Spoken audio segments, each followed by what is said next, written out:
Hello, today is Sunday. I am getting ready to check out of my hotel in Denton. Yesterday, I got to spend time with PulpFest alumni, Jake at Pulp Mortem and Chris from Liminal Spaces. We went out and met up with A-Top, the artist formerly known as Brittleby, Jay from Spinebreaker Books, and Stringer Than Fiction, aka Jay Mustang, and we went out to El Taco H for I had tacos and churros. They were fantastic, and then we all headed over to Recycled Books. Um, I did not get as many books this time because obviously I'd already rated the place before, but everybody seemed to find quite a few books. This first one is one that actually Jake got, and I think he felt guilty because I collect people in glass tubes and other various glass vials. He did give it to me. This is Super Baby. What happens when the world's most brilliant mind inside the world's finest body is thrown for a loop by a mere woman? Felix Mendelssohn Jr. I When he showed me this, I thought I had it, and then I checked my database and said no. And it was very kind of him to give me this. I could see the sadness in his eyes, though, when he handed it over. I will make it up to him now. Uh, then I also picked up Unpopular Planet by a different E. E. Smith, Evelyn E. Smith, not the Doc Smith. An act of violence trapped him, an act of love betrayed him, and suddenly he was the rogue stud of the universe.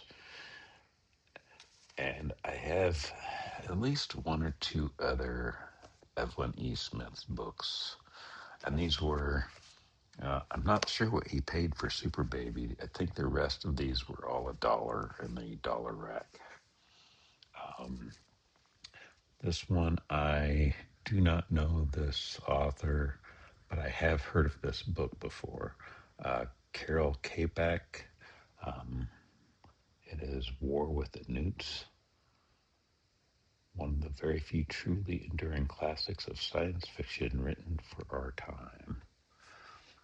What were the Newts? They were called devils by the natives when Captain Van Tosh first discovered them near an island off the coast of Sumatra. A little-known species of salamander, they were the size of a 10-year-old boy with a parrot-like capacity to repeat human speech and a beaver-like talent for building. No one could have predicted that these strange creatures would turn out to be more than just exotic curiosity, for the newts were destined to overrun the world, and no one could have guessed with what startling results. And that was, oh wait, I take it back. I do know who that author is. That is the guy who invented the word robot. Um, I forget the name of that story now. But yeah, okay. And then I also found another old Saint book. This is Alias the Saint from Leslie Charteris. The Saint trails a murderer to a lady's boudoir. I I like finding these older saints. I see a lot of the newer ones, but I'm less interested in those, and I just like the older covers. And this is The Sinful Ones by Fritz Leiber. And they had a dark talent the world had lost. Karma K had an okay job, a beautiful woman, and a lot of big plans. A pathway marked for himself through life. But one day he met a beautiful, frightened girl who didn't quite belong in this world. And something began, irrevocably, something that diverted him forever from his path, shook the sleepy dust from his eyes, and brought him to a startling confrontation with the furthest limits of life, death, and an alien, terrifying danger, the sinful ones. And then also a Keith Bomer I did not have. This is Worlds for the Taking. They fought to bring new planets to Sol's orbit.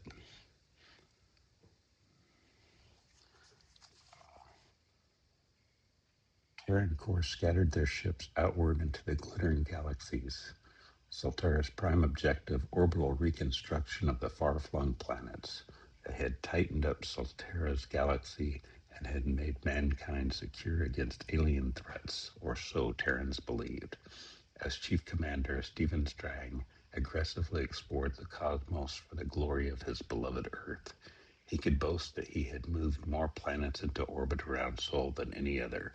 Strang felt smugly safe against alien sharks until he discovered the vast time bomb that was planet Vesta's core. And this was just a title by. This is Space Prison by Tom Godwin. This is another one I thought that I had, but I can't find it anymore. I know I have something else by Tom Godwin. One of the truly unusual novels of science fiction, a vivid portrayal of the deadliest planet ever discovered.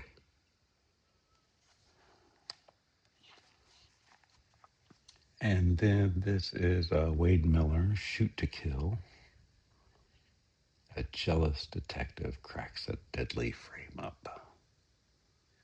It's Max Thursday. Max Thursday, hard-boiled private investigator, learned that his sweetheart Merrill and Bliss Weaver, one of his clients, were secretly in love. Then he discovered the strangled corpse of Weaver's beautiful estranged wife, and San Diego cops insisted Weaver was the killer. Max stumbled on a clue which convinced him of his rival's innocence. What should he do? Let him burn or try to save him and lose Merrill? And to Hilary Waugh, this is The Girl Who Cried Wolf. They were trying to murder her, she said, but the handsome private eye knew all about The Girl Who Cried Wolf. And the last one is a Mickey Spillane, The Bypass Control. I do not, no, this is not my camera. This is Tiger Man, counter-espionage. Tiger Man battles Russian agents and seductively dangerous women in a race against time to find the missing genius who wired our ICBM circuit with a bypass, with one little button that can destroy an entire U.S. missile system and leave the country defenseless against an enemy nuclear attack. All right, so that's everything I got from recycled books yesterday. I'm heading out today. Originally, the plan was to head over to Albuquerque and visit the bookshops there. Unfortunately, because it's Sunday, the bookshops that I want to visit there are closed on Sunday, and I believe at least one of them is closed on Monday. Maybe both of them are closed on Sunday and Monday. So instead, I'm probably going to head back south, which will be retracing my steps back through Las Cruces. I don't know. I may stop in Coas Books again. I may stop in El Paso and see what's there. It all depends on how the timing goes. But I will be at least one state closer to home tomorrow. That's it this time. I'm going to drink some coffee, pack up, and head out. See you next time.